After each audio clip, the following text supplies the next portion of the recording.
It may be hard to believe that the graphite in your pencil is made of the same stuff as these diamonds. But carbon is an element with many guises, including all living creatures. When an element, like carbon, exists in several natural forms, each form is called an allotrope. One of the best known carbon allotropes is diamond, the hardest of all natural materials and among the most beautiful. Diamonds begin at least 100 miles underground. There, pressure 5,000 times greater than surface pressure and temperatures nearly hot enough to melt iron transform carbon into diamonds.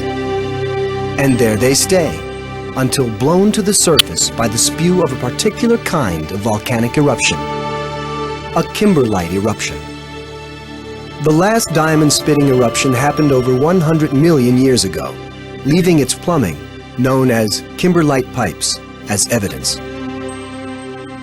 But finding the pipes, hidden by time and erosion, is no small task. Geologists employ odd comrades in the search. In this case, termites. In the process of building these impressive mounds, termites excavate rocks and minerals that may or may not suggest a cache of diamonds below. In the 1960s, geologists discovered one of the richest kimberlite pipes in Africa, with a little help from termites. Once the mining begins, earth moving on a termite scale seems completely insignificant. 85 tons of rock are blasted, crushed, and processed to produce a single handful of gems.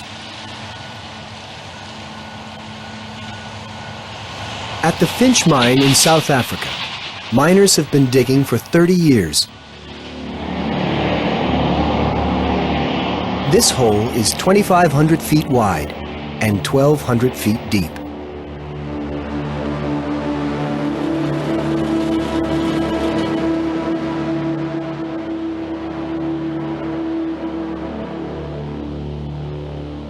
Inside a cut diamond, light is split and facets create rainbows.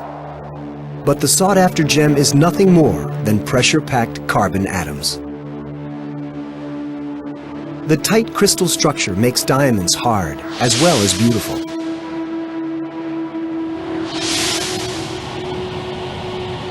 In a single year, 3.5 million tons of rock are blasted, crushed, and extracted, all for tiny pieces of pressurized carbon.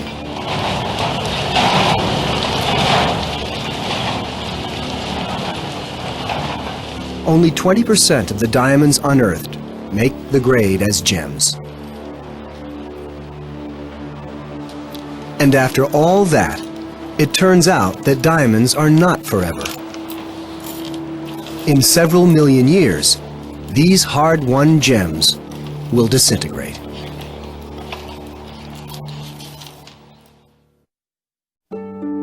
Gold. It's a mineral, an element, and the most precious of the precious metals. It forms within the Earth's crust and at the Earth's surface. And sometimes it returns to the Earth in the form of priceless treasures that people once buried. For centuries, the word gold has meant beauty and value. Its color and brightness make it a universal symbol of wealth. Pure gold never loses its shine. It's also virtually indestructible and highly malleable. Usually, it's combined with other metals to increase its strength in things like jewelry and coins. There are a lot of ways people try to find hidden gold. Some use metal detectors. Others search for sunken treasure at the bottom of the sea.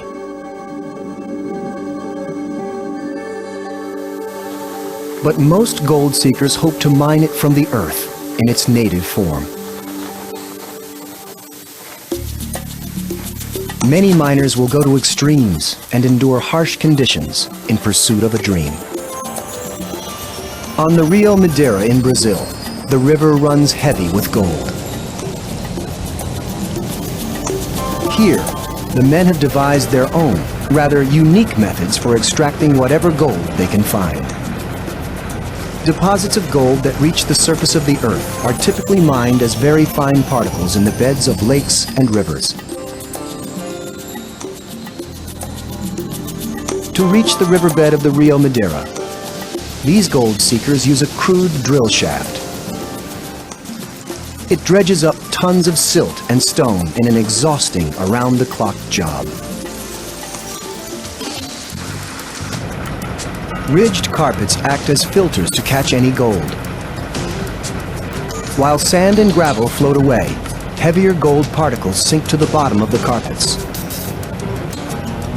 In order to get the gold out, the men run these carpets through water in a separate container. The result of their labor is a fine layer of gold dust, which doesn't look like much.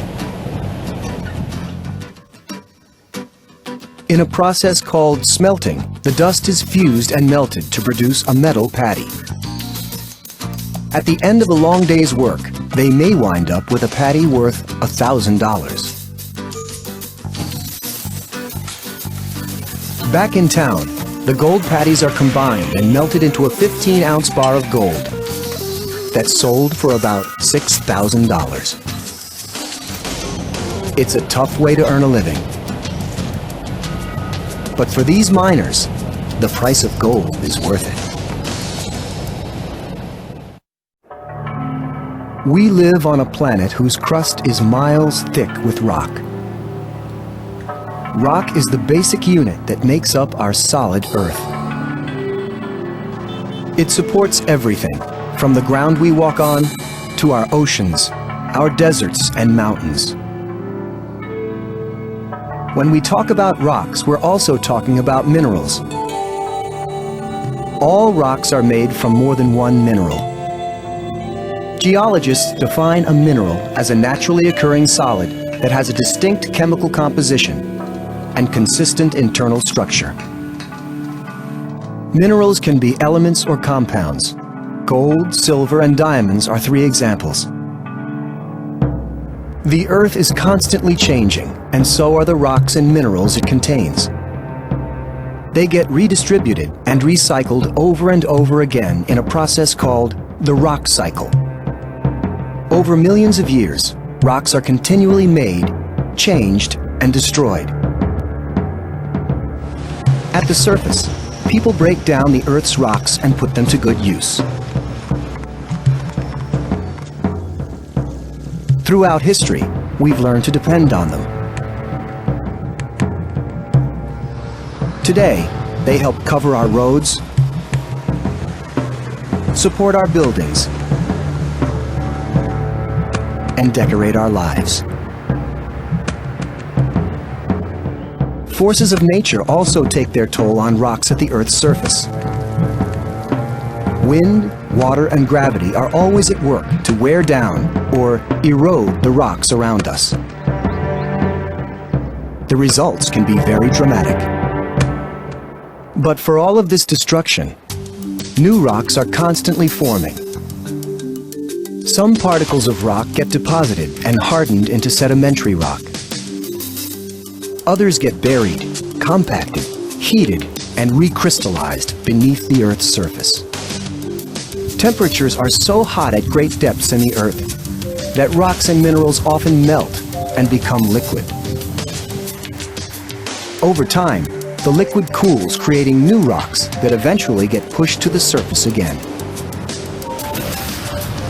Sometimes this process happens quickly during events like volcanic eruptions and earthquakes.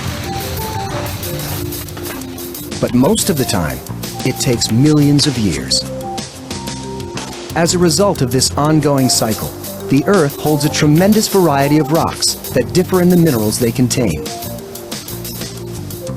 They vary in color, texture, permeability, and so on.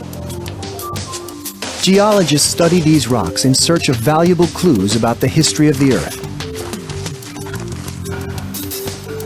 Like rings in a tree, they hold information about past environments and the events that formed them.